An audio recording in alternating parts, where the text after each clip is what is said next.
Hi, and welcome to N.A.R.C Troopers. I wanted to talk to you tonight because it is April 1st, April Fool's Day.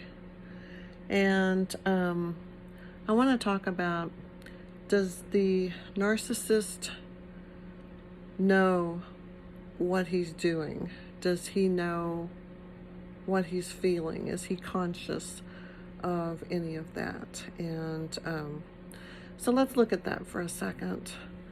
I think sometimes when relationships begin, obviously they choose people who are going to respond to them and kind of how they are and what they do. But more importantly, I think that part of them puts out warnings. They try to tell their victims ahead of time, hey, there's something not right with me. My other relationships have ended badly, and the people have always said that there was something wrong with me, that I didn't feel the things that normal people are supposed to feel, and I didn't do the things normal people do, and that I didn't have any remorse or guilt when the relationship was over. They kind of all say that, and they'll put warnings out there. Almost as if, if you take this bait and you want to be with me, you have to understand, I warned you. I told you so. I tried to tell you that it was probably going to not be any different for you, that what happened to them is going to happen to you. And, who believes those things? You've met this new person, and there's attraction, and there's a feeling of familiarity, like you know them, you've known them for a long time, and it's a powerful thing. Mine used energy as part of his seduction, and the hot hands thing, and vibrating between us that I've never felt with anyone before, and pretty sure I'm not going to feel that with anyone after. It's almost supernatural. So when they issue those warnings, you don't listen. You're dismissive, you minimize, and you think, well, that was everybody else, but you don't know me. I have this power and this love that can transcend everything. And so, whatever happened, whatever has gone before, it will not be that way now.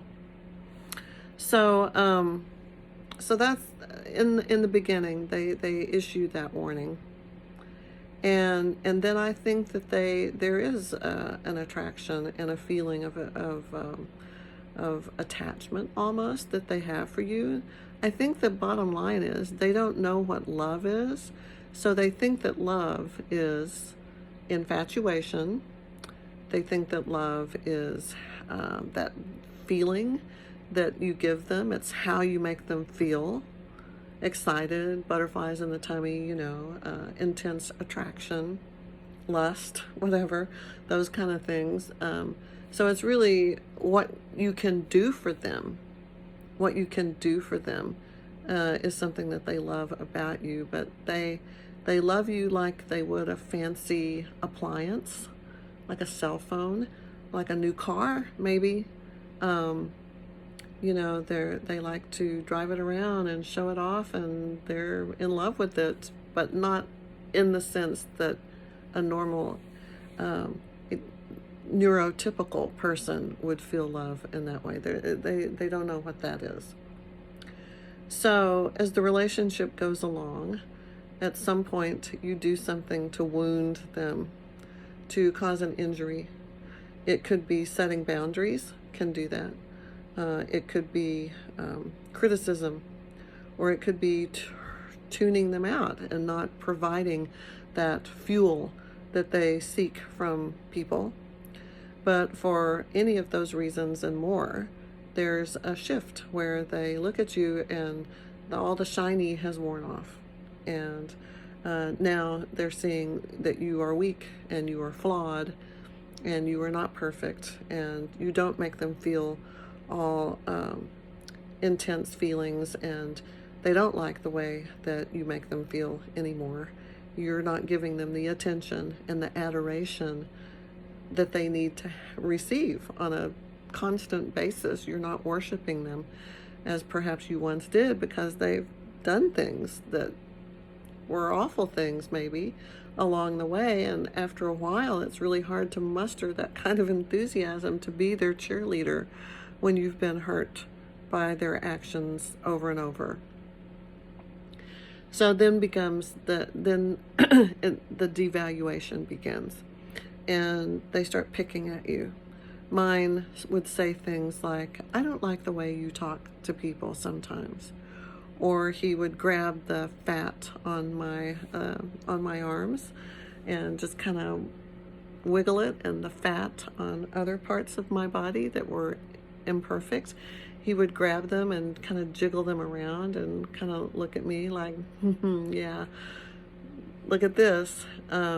He said things like, "Why are you always so negative and cynical? You always pop my bubble. It's like you've got this sharp little pin and you just burst my bubbles all the time." And there's just a constant undercurrent of contempt and dissatisfaction, and like, you're not doing for them what you once did. Like, how dare you not function in that way? It's like that wonderful fast race car or that beautiful shiny top model computer or whatever now has a crack in the screen or the windshield. Now it's showing that it's got some miles on it. It's not new anymore, it's not shiny, and it's not making them feel like they need to feel. It's not giving them what they need to be given in their mind. So they continue to devalue. Mine did that for about almost 2 years, maybe 18 months before the final discard. And it is definitely a shift. Everything changes. They become colder. There's fewer moments of that are wonderful and great, and more distance between you and picking and that kind of thing. Now, I do want to say there's different kinds of narcissists. So my experience was with a covert, which is also called a closet, shy, vulnerable, passive aggressive. There's a lot of words for it. I think the clinical category is closet narcissist. But whatever you call them, they're not overt. They're not, they don't have the same qualities as some of the other types of narcissists. And then in addition to that, there's within the different types like that, there's also levels. There's the lower level narcissist who loses their temper. They're totally unaware of, they have no self-awareness. They have no cognitive recognition of what they are, what they do. They don't understand why they feel that way. They just act on impulse and that kind of thing that compels them to do what they do. The mid-range usually keeps it together a little bit more. They're highly manipulative, seductive. They have most people fooled most of the time into thinking that they are truly the white knight that they believe themselves to be. And that's what I dealt with. And then there's the high grandiose range narcissist, which the highest level, they are aware of what they are. They make the decisions they make to use the people the way they use them, to punish them, to all those different phases. They're aware of it, and that's pretty awful to know what you are and to do it to people anyway. That would be really awful. So of those three kinds, they all kind of handle things differently. So all narcissists are not created equal. You have to kind of study the different categories and types and all that. So obviously after they are infatuated with you, how you make them feel, what you can do for them, what you can teach them, how they can learn from you, what they can get from you, money, power, success, social status, whatever. When you have served your purpose and you've lost your shiny luster, they've devalued you for a while, then you know you're going to be discarded, because that's the final stage and it's going to happen. And like I said, not all narcissists know that they are in these cycles. They act them out. It's the most uncanny thing that I can share with you, is that I've gone to a lot of support groups for narcissistic abuse recovery, and for people who were in relationships with sociopaths even. And one common denominator is that they all seem to read from the same script.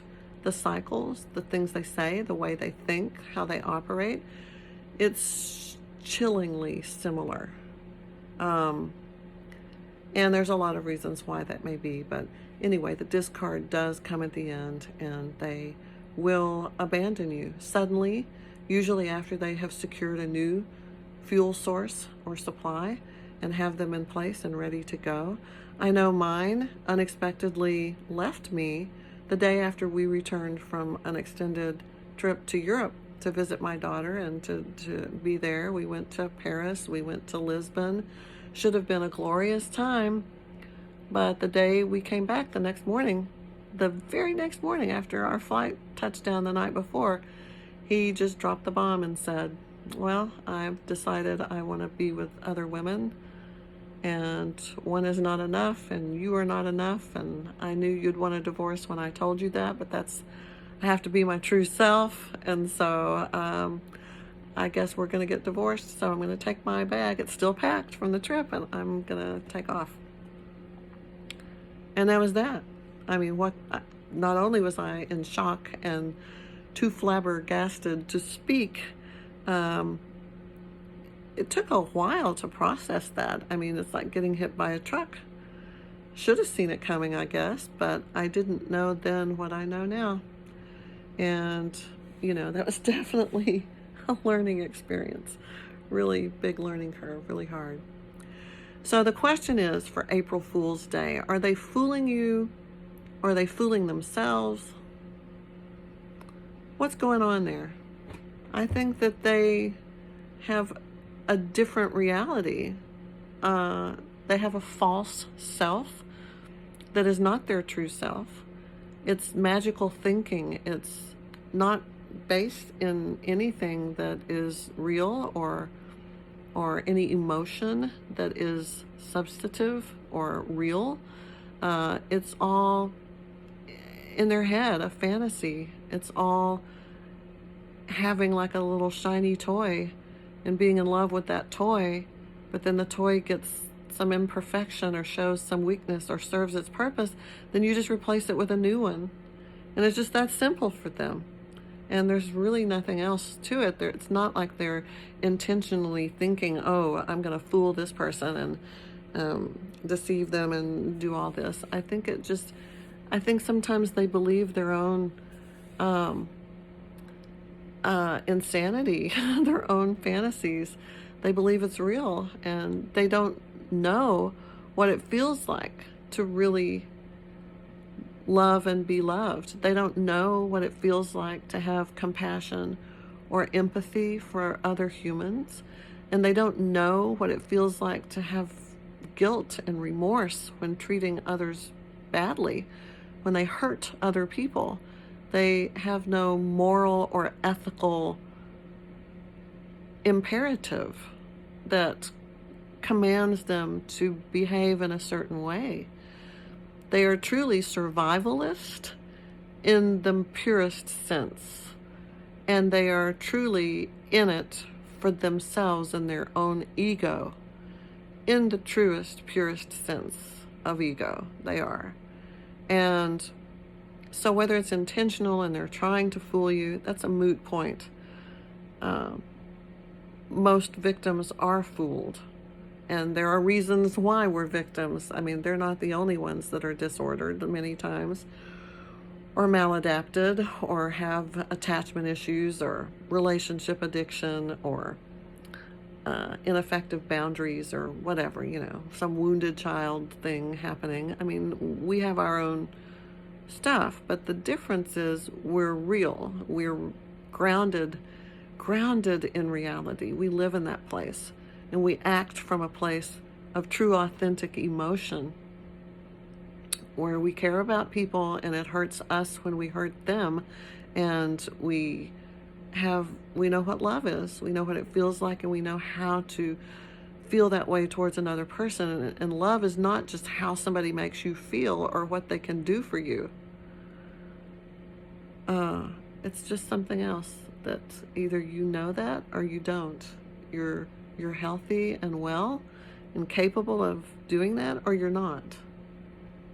So those of us that have been tangled up with a disordered individual like this, I think you have to forgive them. I think you have to accept it for what it is. Maybe pity them, not hate them, but you also have to stay away from them because they're not real. And the relationship that you had with them wasn't real either. Everything, it's all an illusion. It's all false. And that hurts to think about that, especially if you've given years. I'm a slow learner. It took me about 16 years, 15 years of marriage with this person. And even though I kind of knew it was too horrible to act upon, I had to hang in there and to the end, to the horrible, horrible end, because that's what an empath does. That's what a person with my issues does. So I hope that helps you on this April 1st, 2020, April Fool's Day. So we're all fools sometimes, but we're fools with feelings, and that gives us hope because we're real people. We're not false and empty shells of people that are just acting and all ego and no emotion. Well, I guess they do have emotions, they feel shame and they feel angry and they feel rejected and they feel ignored and they feel frustrated and they have feelings. But let's just keep that whole idea in mind of the way that they see people. Doesn't involve feelings or reality or anything of substance. It just involves perceiving you as a shiny new toy. I like to think more like a fancy race car, or not a race car. I'm too old to be a race car. How about a really quality car? Like, I'm a Jaguar. That's what I am. I've always told him if I could be a car or have my dream car, I would have a Jag. Yeah. And so I was his brand new Jag, although that was not his favorite car. But you get the idea, right? So the whole idea of who was fooled doesn't matter. It wasn't what you thought it was. And that person can't be what a real person. So that's our reality. And there's hope for us because we're real feeling people. We can recover, we can heal, we can have hope, we can have faith, we can have grace. We know what those things are. We can love. We can love ourselves, we can love other people, and try to help and not hurt. Do no harm. That's important. Do no harm.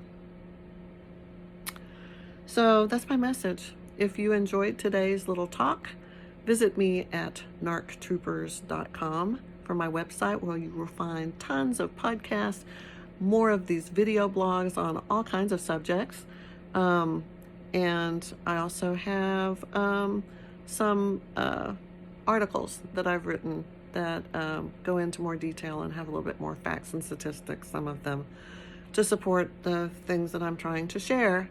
And I do this because through healing, helping you heal on your journey helps me heal on mine. It's my mission now to ease pain and suffering of other people. And you do that through accepting, and to accept it, you have to understand it. What is it you're accepting? What has happened here? So that's what we're trying to do. And so I hope this resonated with you. That's a trendy word for you. And I hope you're doing okay in this really rough time with the pandemic and all of the stuff that's happening around us. This is a rough time, but I think we have to keep our faith, and we have to trust that on the other side of difficulty, there is healing and wholeness and wellness and something that's better. At least it is real. And maybe reality is not some musical extravaganza. It's not La La Land in Technicolor. But the things that are real, that are solid, that you can lean on and count on to be there for you, they're not going to be that magical production, you know. It's not going to be an epic trilogy of fantastical, you know, amazing things. Life, real life, is a little bit more mundane than that, but it still has joy, and there's peace, and there's self-respect and respect of others, and there's all kinds of wonderful things. May not feel quite the same. You may never have that again, but that was not real. That was like a trip to Oz, a trip to some fantasy land. We got to come back. We got to stand both feet on this earth and embrace what we as real human beings are capable of. I know we can get there, folks. So that's it for tonight. See you again soon. Bye-bye.